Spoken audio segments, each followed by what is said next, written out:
بسم اللہ الرحمن الرحیم الحمد للہ المعروف من غیر رؤیت والخالق من غیر رویت الذي لم يزل قائما دائما إذ لا سماء ذات أبراج ولا ليل داج ولا بحر ساجن ولا أرض ذات مهاد ولا خلق ذو اعتماد والصلاة والسلام والتحية والإكرام على نبي الرحمة وخازن المغفرة وقائد الخير والبركة ومنقذ العباد من الهلكة سيدنا ومولانا أبي القاسم محمد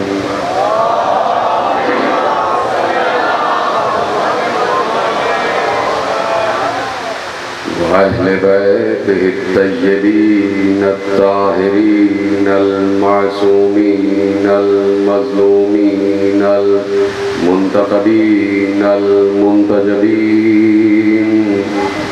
الذين أذهب الله عنهم الرجس وطهرهم تطهيرا.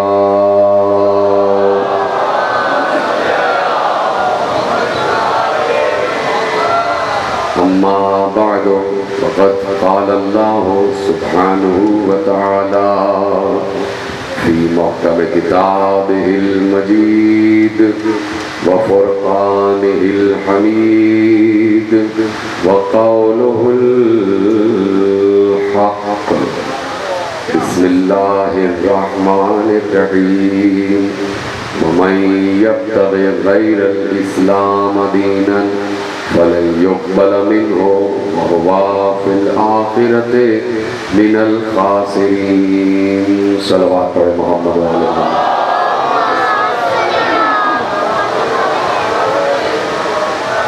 پروردگار عالم جو اس کائنات کا تنہا خالق و مالک ہے، اس نے مصطفیٰ کی محبت میں اس پوری کائنات کو خلق کیا اور مصطفیٰ کے ساتھ 13 مصطفیٰ اور بھیجے.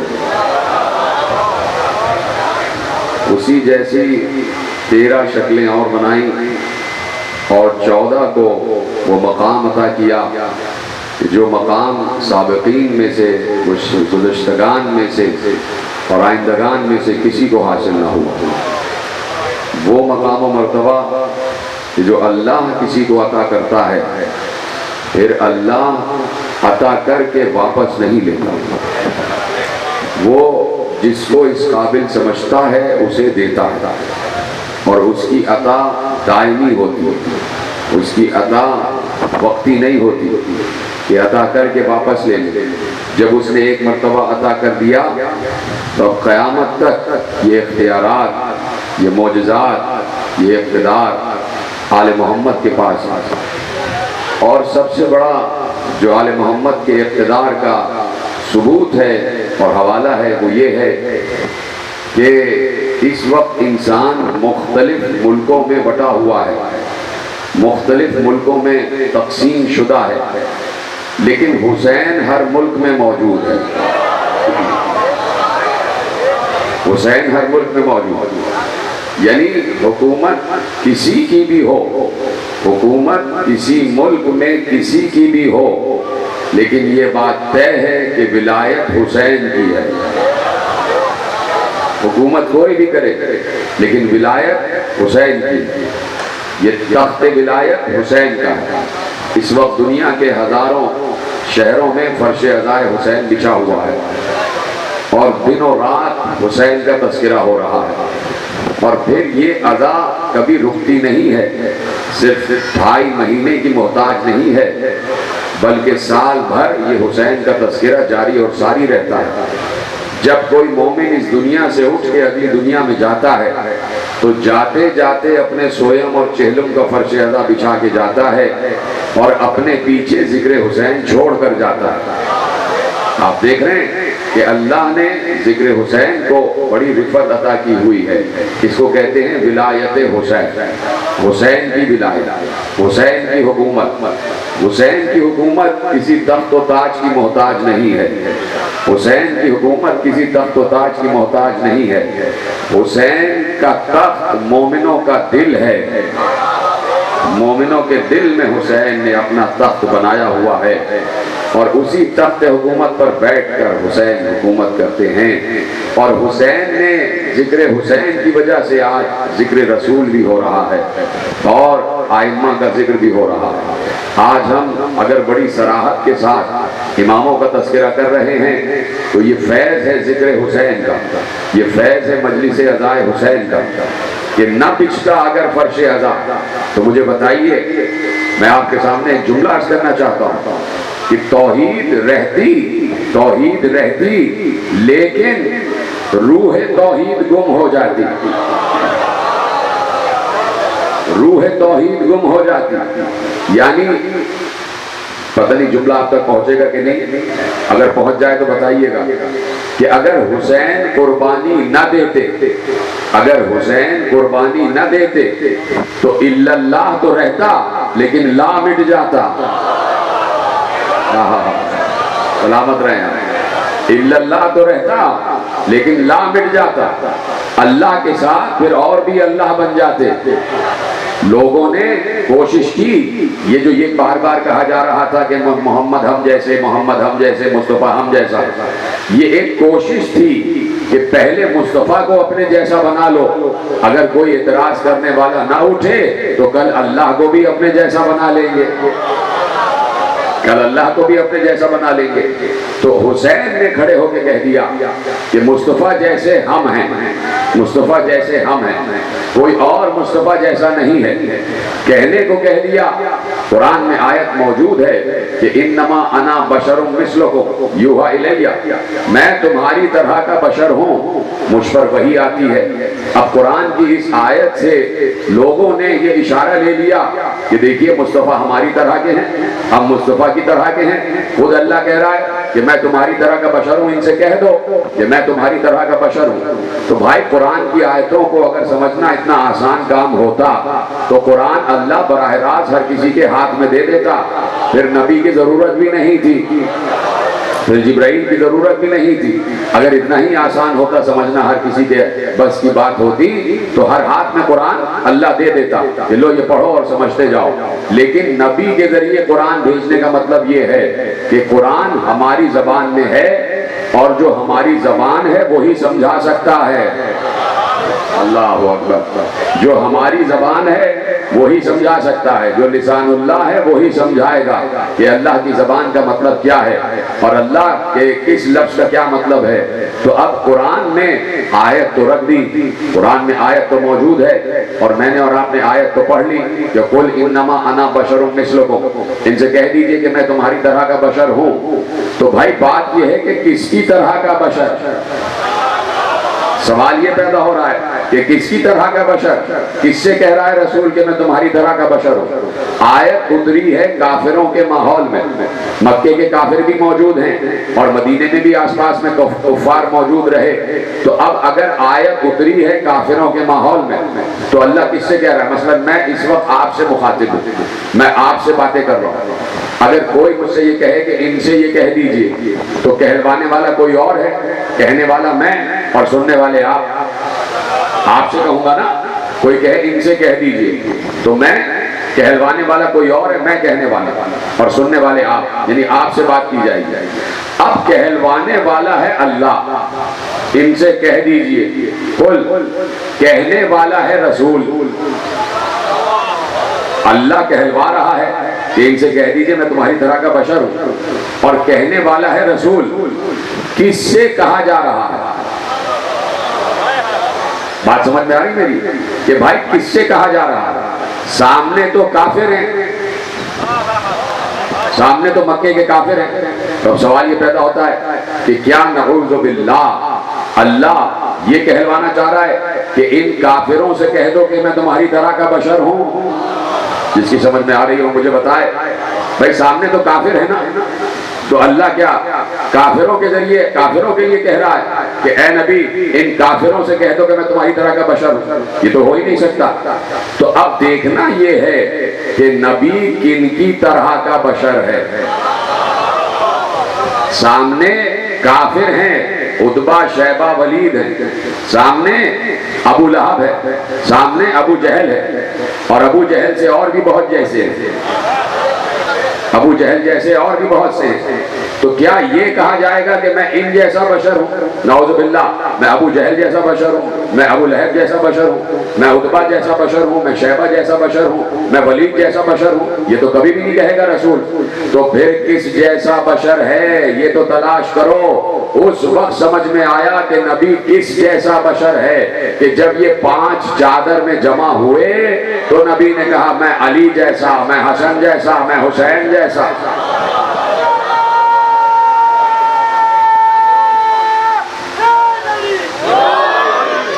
کس جیسا بشر ہے؟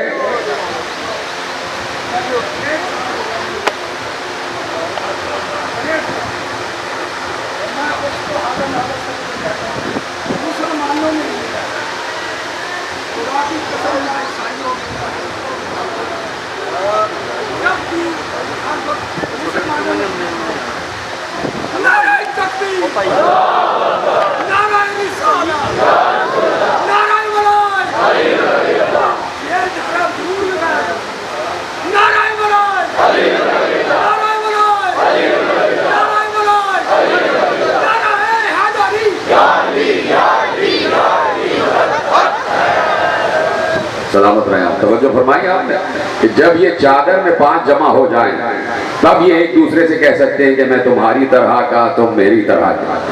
تو اب پیغمبر اسی پریشانی کو اور اسی الجھن کو اور اسی غیر دانستگی کو حل کرنے کے لیے کہہ کے گئے تھے کہ کہیں پریشان نہ ہو جانا، ہمیں ایک دوسرے کی اپنے جیسا نہ کہہ لینا۔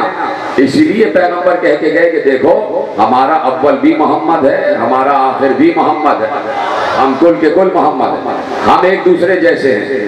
اب مصطفیٰ میں جو خصوصیات ہیں، مصطفیٰ میں جو اللہ نے صفات عطا کیے ہوئے ہیں وہ صفات الہیہ، وہ اپنے صفات کا اللہ نے پیغمبر کو نمونہ بنا کر بھیجا اور یہ بتانے کے لیے بھیجا کہ تم انہیں سمجھاؤ کہ میں کیسا ہوں۔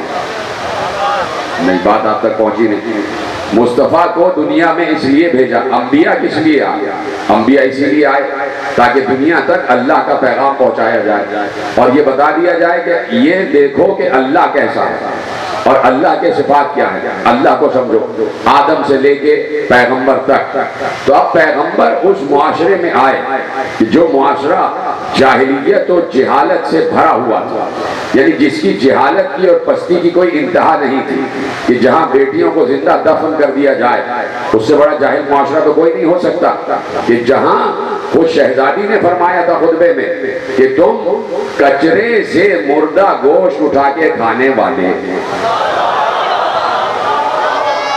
تم مردار کھانے والے، تم کچرے سے اٹھا کے کھانے والے، تمہیں پہننے کی تمیز نہیں، تمہیں اوڑھنے کی تمیز نہیں، تمہیں بات کرنے کی تمیز نہیں، تمہیں اٹھنے بیٹھنے کی تمیز نہیں۔ میرے بابا نے آ کے تمہیں تہذیب سکھائی، میرے بابا نے آ کے تمہیں تہذیب سکھائی، میرے بابا نے آ کے تمہیں تمیز سکھائی، میرے بابا نے آ کے تمہیں اٹھنے بیٹھنے کا طریقہ سکھایا، اور پھر ہر جنگ میں میرا شوہر ہی تو سینہ سپر رہا۔ ہر جنگ میں میرا شوہر ہی تو سینہ سپر رہا، ہر جنگ میں میرا شوہر آگے آگے رہا۔ تو یہ عرب کا جاہلیت میں ڈوبا ہوا معاشرہ، یہ کسی کے کنٹرول میں نہیں آ سکتا تھا۔ اگر آیا تو بنی ہاشم کے کنٹرول میں آیا، بنی ہاشم نے انہیں سکھایا۔ اتنی جاہلیت، اتنی جہالت کہ یہ سمجھ، اب توجہ رکھیے گا، یہ سمجھ ہی نہیں پا سکتے تھے کہ اللہ کون ہے اور کیسا ہے۔ وجہ یہ ہے کہ انہوں نے اپنی ہر خواہش کا بت الگ بنایا ہوا تھا، ہر خواہش کا بت الگ تھا۔ انہوں نے کہا بارش برسانے والا بت الگ ہے، اولاد دینے والا بت الگ ہے، کھانا دینے والا بت الگ ہے، یعنی ہر ضرورت کا خدا الگ بنایا ہوا تھا۔ ان کے ذہن میں یہ بات آ ہی نہیں رہی تھی کہ کوئی ایک ایسا ہو سکتا ہے کہ جو عہد ہوتے ہوئے کھانا بھی کھلائے، بارش بھی برسائے، رزق بھی دے، اولاد بھی دے، شفا بھی دے۔ انہوں نے کہا بھائی ہر ضرورت کا الگ خدا ہونا چاہیے۔ تو انہوں نے کہا چلو بھائی سفر پہ جا رہے ہیں تو خدا الگ ہوگا، سفر والا خدا الگ ہے، گھر والا خدا الگ ہے، رزق والا خدا الگ ہے، پانی برسانے والا خدا الگ ہے، اولاد دینے والا خدا الگ ہے، ہر ضرورت کا خدا الگ بنایا ہوا تھا۔ اب چلے کبھی جا رہے ہیں، سفر پر جا رہے ہیں تو حلوے کا بت بنا لیا، یا کبھی گیہوں کا بت بنا لیا، یا کبھی گندم کا بت بنا لیا، آٹے کا بت بنا لیا، سوجی کا بت بنا لیا۔ اب اس کے دو فائدے ہیں۔ صحیح سے بیٹھو پیچھے۔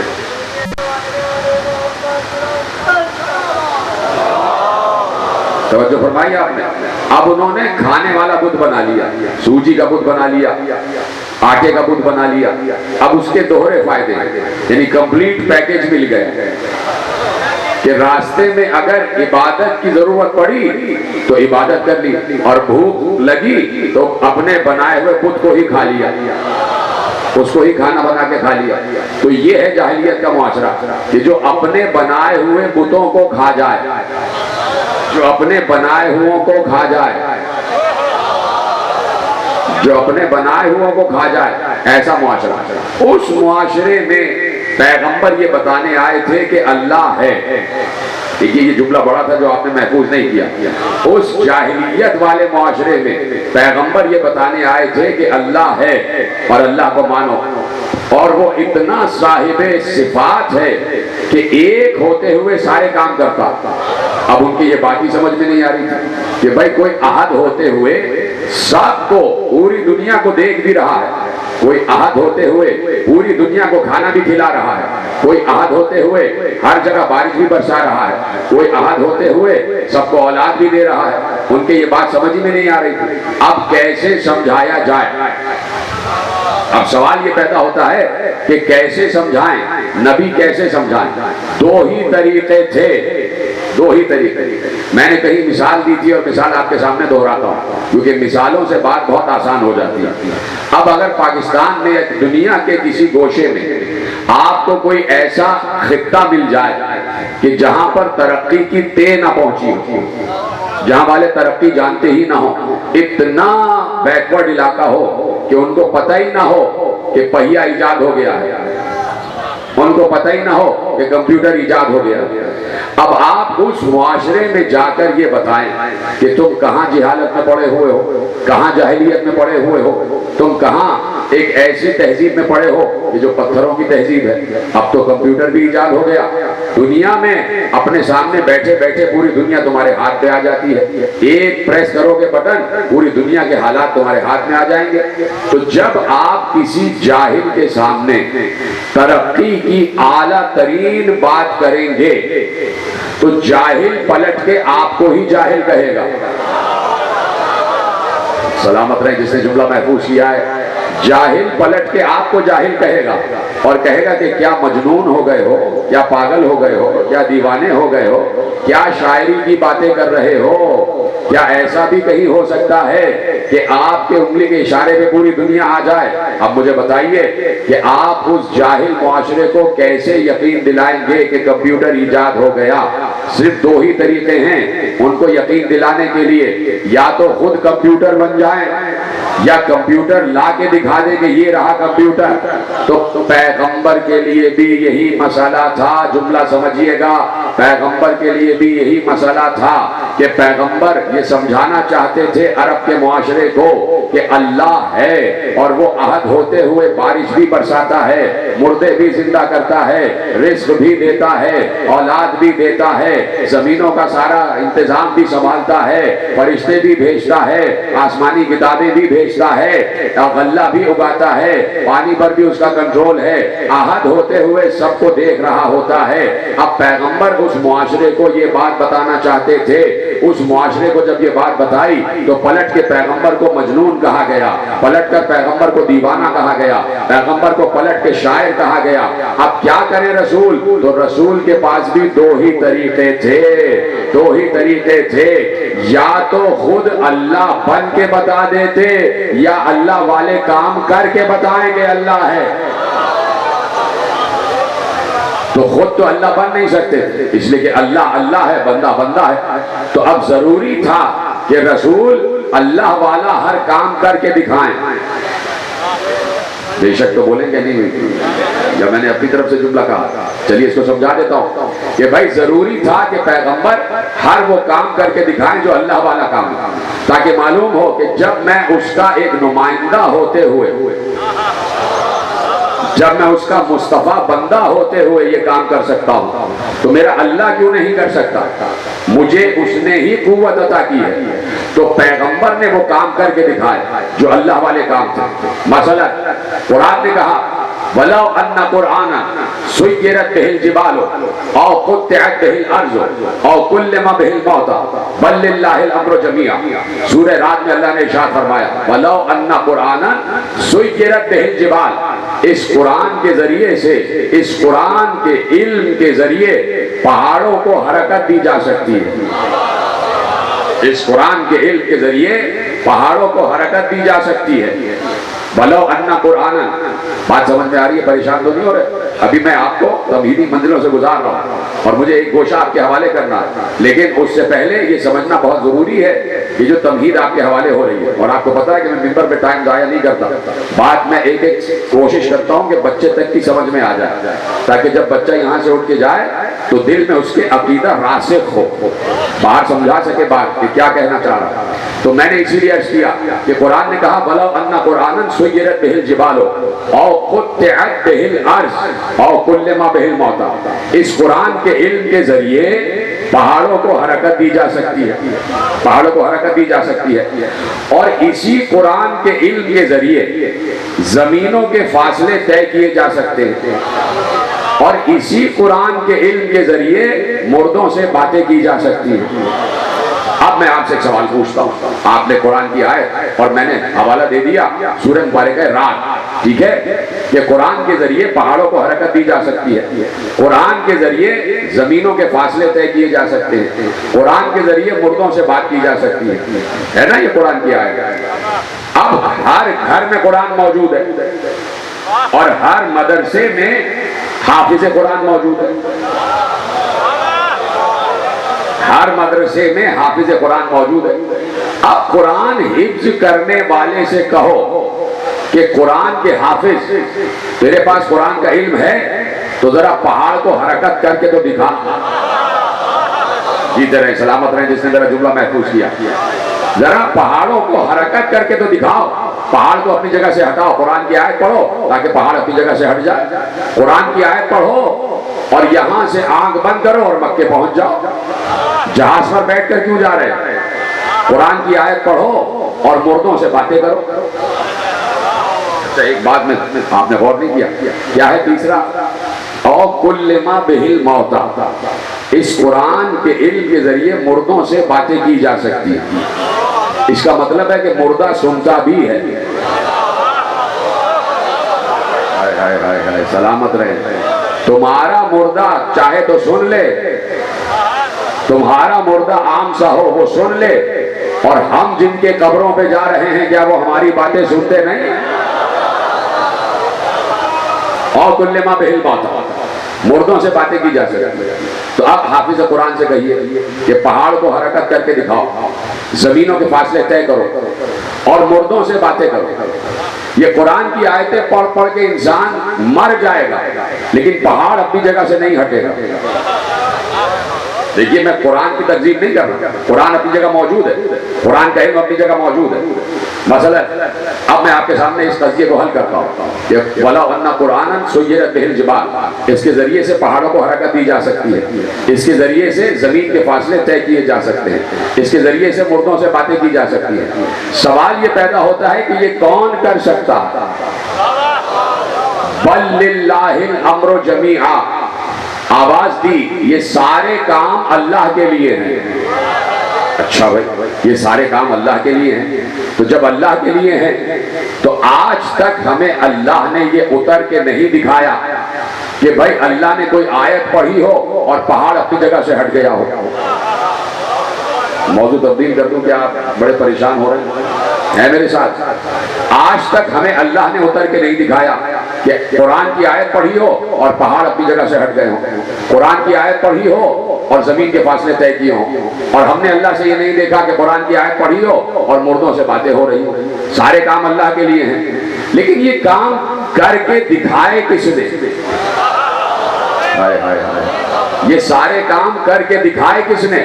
ہمیں تاریخ میں یہی ملا کہ جب قرآن نے یہ کہا کہ اس قرآن سے پہاڑوں کو حرکت دی جا سکتی ہے تو مسلمانوں کو تو یقین نہیں تھا، لیکن جب مباہلے کے نصارہ آئے اور انہوں نے ایک خاتون کو دیکھا تو کہا ہم وہ چہرے دیکھ رہے ہیں، اگر یہ پہاڑوں کو حکم کرے تو پہاڑ اپنی جگہ سے ہٹ جائیں، پہاڑ اپنی جگہ سے ہٹ جائیں۔ ہم وہ چہرے دیکھ رہے ہیں کہ اگر یہ پہاڑوں کو حکم دیں تو پہاڑ اپنی جگہ چھوڑ دیں۔ یعنی جو آسمانی کتابیں پڑھے ہوئے تھے، جن کی نگاہ میں آسمانی کتابیں تھیں، یعنی حافظ تورات، جملہ لے جائیے، حافظ تورات، حافظ انجیل، حافظ زبور تو جانتا تھا کہ آل محمد کون ہیں۔ 1400 برس سے ہماری شکایت یہ ہے کہ حافظ قرآن نہ پہچان پایا کہ آل محمد کون ہے۔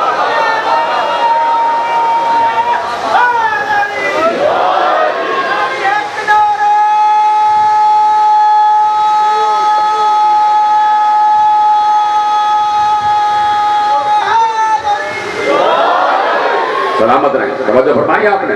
یعنی آسمانی کتابوں کے حافظ تو جانتے ہیں کہ آل محمد کون ہے، انہوں نے اس لیے کہ ان کتابوں میں ان چہروں کو پڑھا ہوا تھا۔ ہائے ہائے ہائے ہائے، سلامت رہیں آپ، اگر جس نے میرے بات کو سمجھ لیا ہے بھائی، جملہ آپ کے حوالے کر رہا ہوں۔ کیا کہا انہوں نے کہا ایسے چہرے دیکھ رہے ہیں، ایسے چہرے دیکھ رہے ہیں کہ یہ نہیں کہا کہ یہ لوگ ایسے چہرے دیکھ رہے ہیں کہ اگر یہ پہاڑوں کو حکم کریں تو پہاڑ اپنی جگہ سے حرکت کر جائے۔ اس کا مطلب ہے، کاش کہ میں جملہ سمجھا سکوں اور پہنچ جائے تو بتائیے گا، اس کا مطلب ہے کہ آل محمد کے چہروں کے خد و خال توریت میں بھی لکھے ہوئے تھے، انجیل میں بھی لکھے ہوئے تھے، زبور میں بھی لکھے ہوئے تھے۔ آل محمد کے شکلوں کے خد و خال ہر آسمانی کتاب میں لکھے ہوئے تھے۔ نہیں پہنچی بات؟ آپ کہیں گے کہ یہ تو 3 کتابیں ہیں اور قرآن تو قرآن میں بھی آل محمد کے خد و خال بیان کیے گئے۔ لیجئے میں آپ کے حوالے کرتا ہوں۔ قرآن نے کہا ان الذین یکتمون ما انزلنا من البینات والہدی من بعد ما بیناہ للناس فی الکتاب اولئک یلعنہم اللہ ویلعنہم اللاعنون۔ سورہ بقرہ میں ارشاد فرمایا کہ ہم نے جو باتیں بڑی صاف اور واضح کھول کر بیان کر دی ہیں، ایسی کھلی ہوئی باتوں کو جو چھپاتا ہے، ایسے چھپانے والے پر اللہ بھی لعنت کرتا ہے اور لعنت کرنے والے بھی لعنت کرتے ہیں۔ جو اللہ کی کھلی ہوئی باتوں کو چھپاتا ہے، ایسے چھپانے والوں پر اللہ بھی لعنت کرتا ہے اور لعنت کرنے والے بھی لعنت کرتے ہیں۔ تو معصوم سے پوچھا گیا کہ یہ کون لوگ ہیں اور کیا چھپا رہے ہیں؟